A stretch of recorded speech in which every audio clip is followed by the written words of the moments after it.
He obviously has a natural tendency to embrace risk more than the average person, far more than me. He's free soloed routes that I've wanted to free solo. In fact, actually, I wrote about it briefly in the book where there's this amazing, 8 pitch route in Squamish. It's like 11B, and it's it's an iconic route. It's amazing, and I've always wanted to free solo it. And at the time, no one had done it.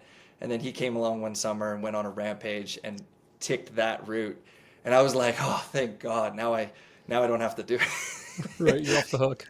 Yeah, I didn't even want to do it after that. I was like, oh man, I'm so glad somebody did it. Because I thought about it for like 2 years about whether or not I should. And I think I realized even after the first year that I wasn't willing to.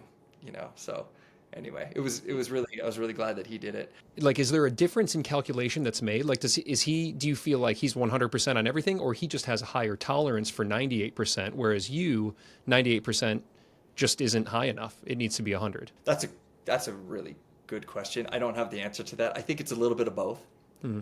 I know for a fact that his tolerance for risk is just far higher than I will ever have. Like I'm happy to walk away from things. Very happy, even though they're not even at that upper, limit. He just has a higher capacity to deal with it.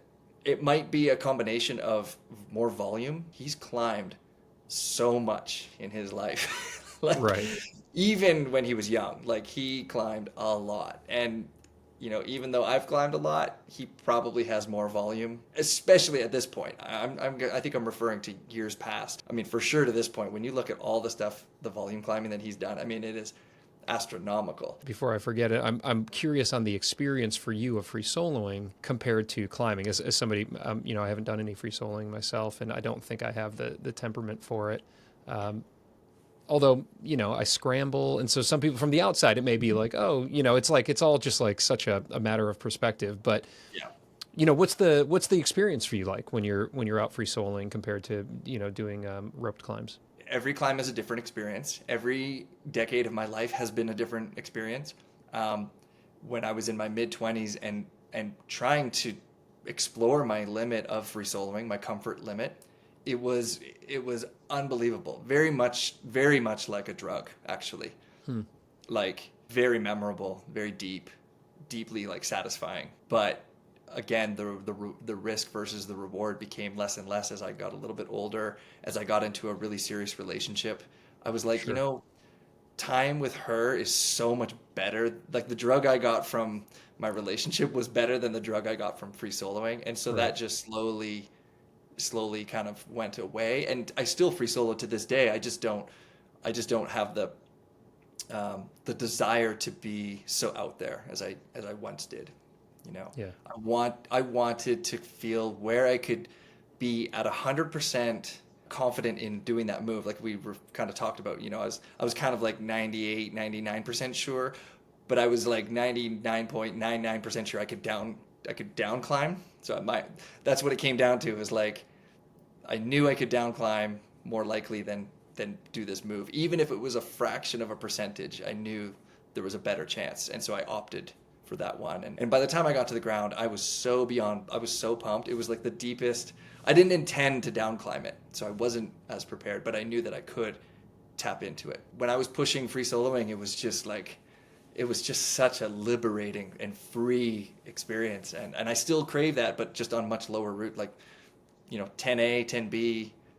Once in a while I'll free solo 10C, maybe a 10D. I've got wired, but it's mostly 5.8, 5.9 to 10B range, and maybe one day that'll shrink and maybe go away completely. But I still like it to some degree. All right, y'all. Just a quick shout out to Rungni for sponsoring this video here. Man, do I love their stuff. They got chalk, they got pants, and they've got shirts. Check out me and Emil right now, looking all styling as we're sending and also not sending in these Rungni threads. Man, they got some fire designs over there right now on their website. And when you buy 2 shirts, you're going to get a third shirt for free. For free, using code STRUGGLE SHIRT at checkout. It's a free shirt, you guys. Hit that link right down there. Use code STRUGGLESHIRT at checkout. And that also supports me so I can keep making these videos, which we will get back to right now. Let's go. When we were gym climbing in our early years, we had a key to the gym. We were a couple of us were employees of the gym, and when it closed, we would take these like monster falls because we were teenagers, and we'd like set up like the gymnastics mat underneath, and we would try to see how close to the ground we could get.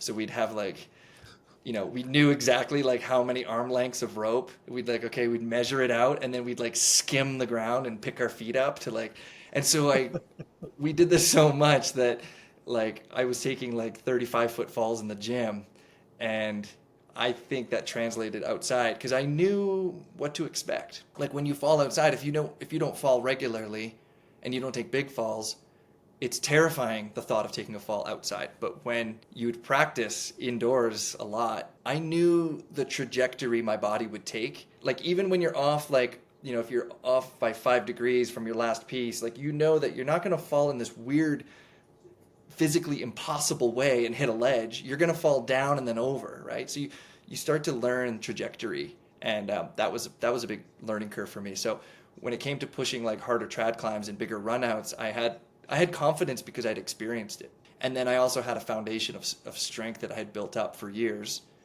and so I had both confidence in my strength, my ability, and confidence in my ability to fall well. Has that always come easy for you, or has fear, maybe fear of falling and this kind of thing, or fear of injury on these bold climbs that you've done, was that a struggle initially? I'm trying to remember if I've struggled with it. You haven't been afraid in so long. You don't even remember if you ever were. Oh, I've been afraid. I've definitely been afraid. There's a few distinct memories of being afraid, and they were like one was on like an 11D, I think, in El Dorado Canyon.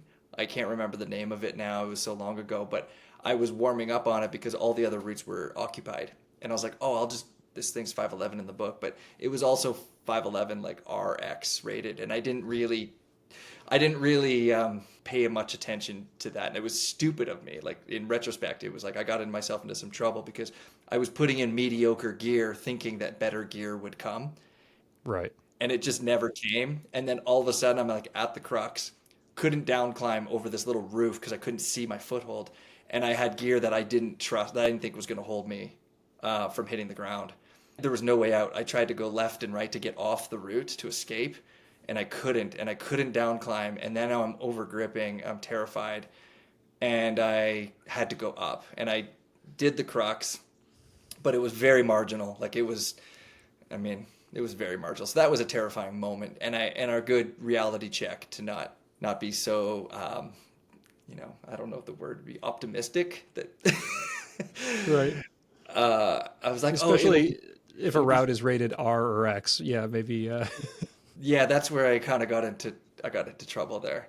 I've also been pretty terrified on a free solo that was a 10C, and I've backed off everything. I've backed off a 5.7 free solo before because it felt insecure.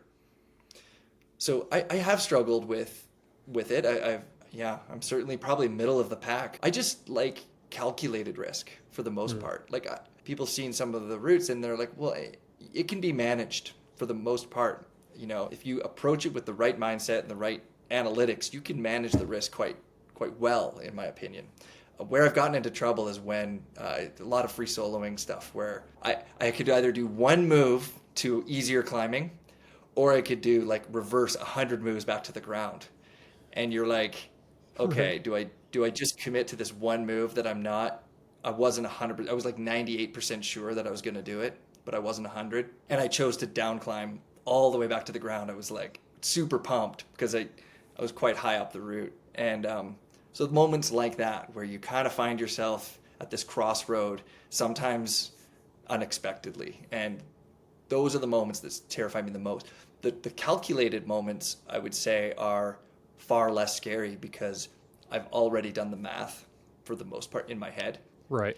And I've prepared myself for it. So when I get to the kind of point of no return, I know how long I'm in that zone for.